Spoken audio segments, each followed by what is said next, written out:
And if you want beautiful spring blooms, you need to act now. Our 5-Minute Gardener shows us how. Live with balanced news you can count on. This is News 4 at 4. Okay, Jimmy, thanks. So was this the perfect weekend to get out and work in your yard? And in fact, if you're looking ahead to spring flowers, you need to get cracking now. Our 5-Minute Gardener, Debbie Mounts from Harlow Gardens, shows us how you can have wonderful, colorful wildflowers by planting the seeds now. Good afternoon. It's me again, Debbie Mounts, the 5-Minute Gardener. Every spring, all of us get really excited because we drive around town and we see gardens around town that have these beautiful wildflowers. Or if you're lucky enough to have driven out to Picacho Peak in this spring, you can see how glorious the show of the wildflower is out there. They have poppies and lupin and phacelia, just an amazing show. If you want that kind of an amazing show in your garden, now is the perfect time to get those seeds planted, and they really are done from seed in order to be most successful. So what I'm going to do is I have a pot here, and this pot is, we're going to pretend like this is the ground. So we're going to pretend like this is the ground. It's not a big pot of soil.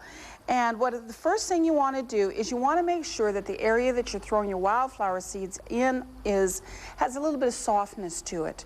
So generally what I do at home is I have a long-handled, this is called a cultivator, and I have a long-handled cultivator that I use at home.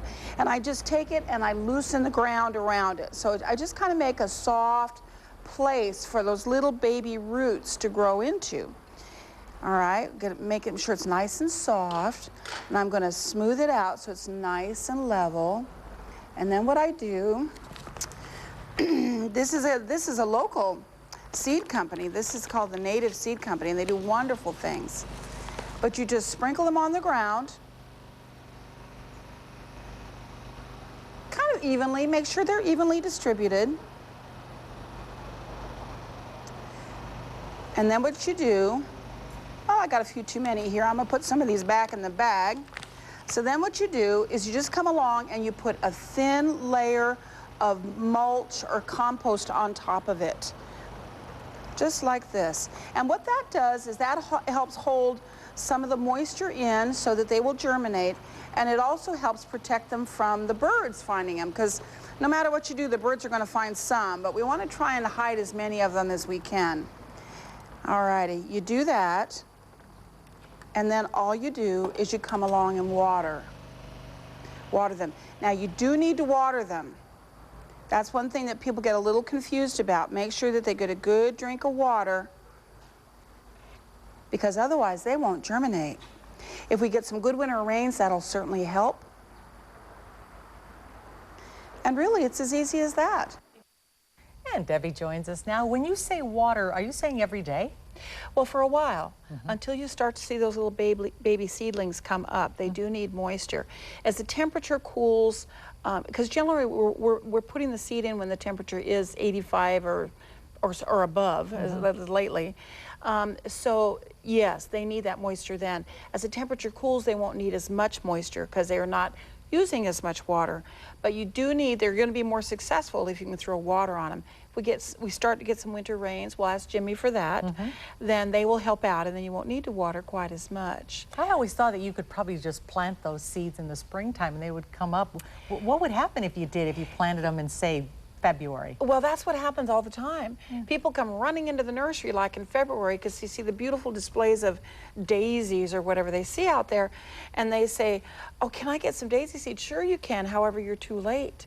Because what happens is they get their little root system established in the fall, and they come up, and then they just kind of hold still. They kind of hunker down during the cold weather. And then when the warmth comes in, just a smidge even in the spring, they take off and bloom. But if you planted them in February, they would come up, and by the time they're ready to bloom, the heat's moving in and it just burns them right off. Or you get a real spindly, thin showing of color in the spring. Do you have to worry about covering them up or anything if it gets too cold? No. No, just let them be. That's just like nobody goes and throws a blanket out at Picacho Peak. I know that for sure, for a fact. That'd be a big That'd blanket. be a big Tell us about task. these seeds. Well, I brought some daisies because I didn't talk in this segment about daisies. One of the things that I like to do is I like to also add daisies to my wildflower mix because they pop early. They flower really early.